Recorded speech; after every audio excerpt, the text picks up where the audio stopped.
Hey, this is Bearded Burton. This is Blade Show 2017, and you're watching Black Scout Survival.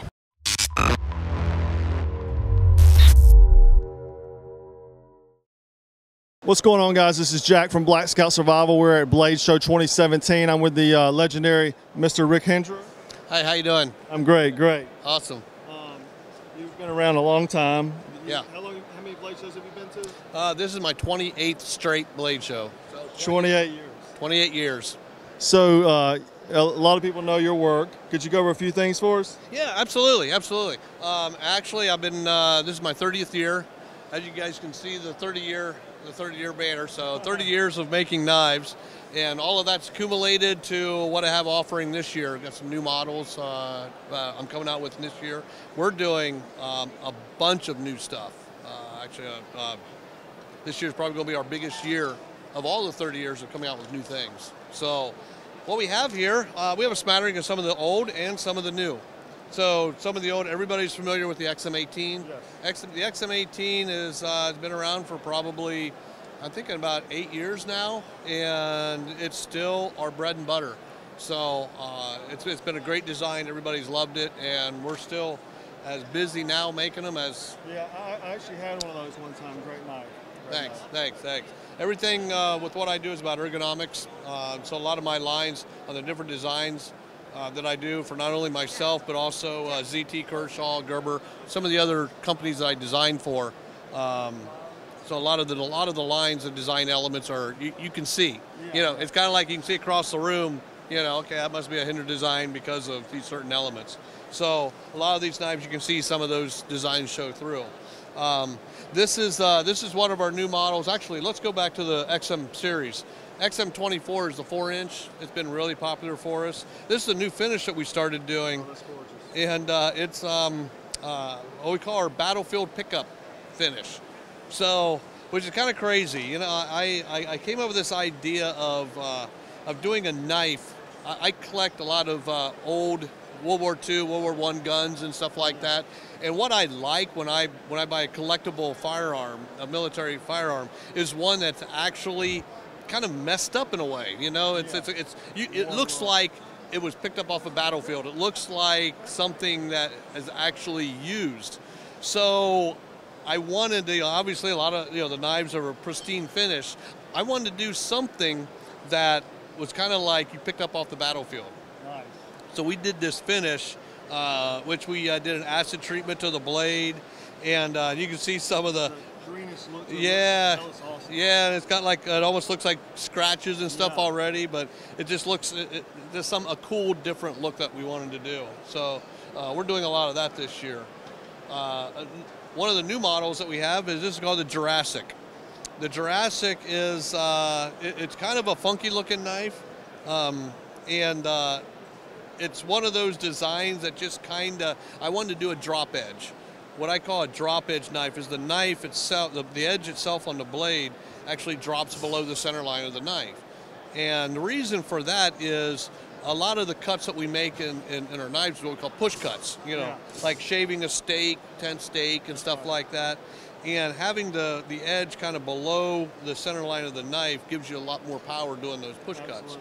So that's why I designed this knife pretty much around that.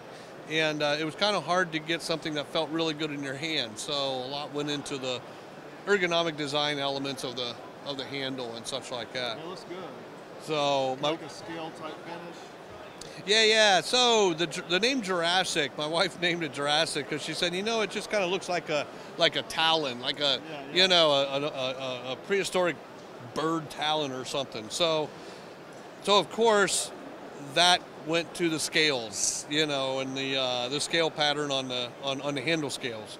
So this also has the my new HMBS system, which is the Hinderer modular backspacer system. So what that is a real quick overview of that is you can be able to take this backspacer piece out and put a new one in, like a glass breaker, a plain backspacer, a bottle opener, all kinds of different backspacers that we use. You can just take it out and put it in a matter of seconds without taking the knife apart. So it's kind of a new item that I came up within the past year. So yeah, so that's the Jurassic. One of my favorites. I've been carrying my personal one for quite a while, and it kicked the MP1 out of my pocket for a little bit. So another in the fixed blade area, I've had a lot of really good success with my Field Tech model, which is the 5.5 inch blade. And so of course, stretch it out, you know, so I did a 7 inch. So I don't do that many fixed blades, but I felt it was time to do another fixed blade model. So yeah, so, and then this is what we're really excited about. This is a folding dagger, call it a Maximus, after my great nephew that was just born last year. His name's Maximus, so I'm like, I got to name a knife after him, and it's a cool name, so it was kind of a fit. But this was it was kind of an exercise that I wanted to do. I wanted to make a folding dagger that was completely symmetrical. And it doesn't sound like a big deal, but it's really hard to do. I wanted everything. I wanted a mirror from one side to the other. And because of a folding knife mechanism, it's really hard to do to make them symmetrical. Absolutely. So, but this one is actually completely symmetrical, open and closed. So when you look at it, you see that it's completely, one side is a mirror image of the other. And this is probably the first double-edged folding knife I've ever seen. Yes. As far as I know, and we've had a huge crowd here at Blade Show, first day at the Blade Show, and so far everybody is saying that they've never seen a completely symmetrical folding dagger before. Yeah. So yes, this may be the first one. And it has a great look. I mean, I've never seen anything that even closely looked like this before. Yeah. It's you know, it was really difficult for me to do this. It took a lot of hours, you know, trying to figure out. The big thing is figuring out the mechanism. Oh, yeah. You know, even though it's a liner lock, a thick liner lock, it's really hard because I had to make the blade fold exactly 180 degrees, you know, and keep everything inside. Yeah. But what's really neat is because everything is encapsulated into the handle, it's truly a double edge. So it's truly a double-edged dagger. Yeah. So it's got two edges. We even did the logo in the steel in the middle, so it kept the symmetry. Yeah. So we're really excited about this, and we've had a lot of very good comments and stuff in the show. Yeah, it's a very good-looking knife. Very good-looking knife. The next thing, yeah, let's go to the pens, the accessories. We do a lot of different accessories and things like that, not only for the knives, but the pens. I was the very first one that did the tactical pen. Way back when, I made Kubotans, and I wanted to make a modular Kubotan so that you could be able to change the ends on the Kubotan. So when I made the Kubotan, I found a lot of people were like, "Well, I really like the strike bezel, or I really like the bullet, you know, the pointed," and I'm like, you know, I got to make one or the other. I got orders for this or that, and I thought, you know, it'd probably be easier if I actually threaded the ends and made it modular. So I did that and sold a bunch of them. This was probably 15, 18 years ago, and then I was like, well, a lot of people, you know, you don't tend to carry your self-defense weapon because it's just on a keychain. Yeah. And I thought everybody has a pen. So I made a pen attachment to go to the modular Kubotan. That became the very first tactical pen. Nice. And so I've taken that further and further. This is actually a Kubotan. So this goes back to the original modular Kubotan idea. So if we take, and I'll grab one out of the case. So this was the next after the modular Kubotan that became a pen. This is the extreme duty pen. And so that grew out of that concept. So it's a bigger, it's a heavier pen. We make them in everything from copper, titanium, aluminum, you name it, we make the material. After that, I wanted something a little bit more carryable. So I came up with the Investigator pen, which is a lot smaller. Still does the same thing. It writes, uses the same refill, but still has the ouch factor when you need it. So those are some of the pens. The coolest, and I got to talk about this next project because it was a really fun project. So there's a lot of different companies make shot glasses. Yeah. So I just wanted to make a shot glass, so a double shot. So this was the first one that I made, and it follows the lines of the XM18 texture. I put on and we made a bunch of these out of copper and titanium and everything, and they were really popular. We sold a lot of them. With one ice cube, you could put 2 shots in it. So it gave me the idea of coming up with something really wild.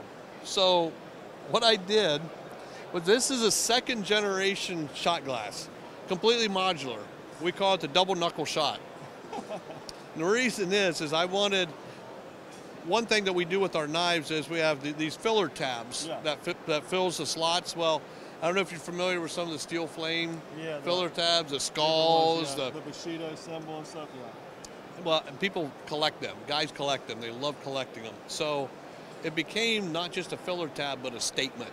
Yeah. You know. So originally, I wanted to make a shot glass where they can be able to display all of their filler tabs. So when they're down in the pit tonight drinking, everybody can see their all of the different skulls and stuff like that. We've already talked to Derek, and we're going to be doing some really cool stuff in the future. And he's going to be.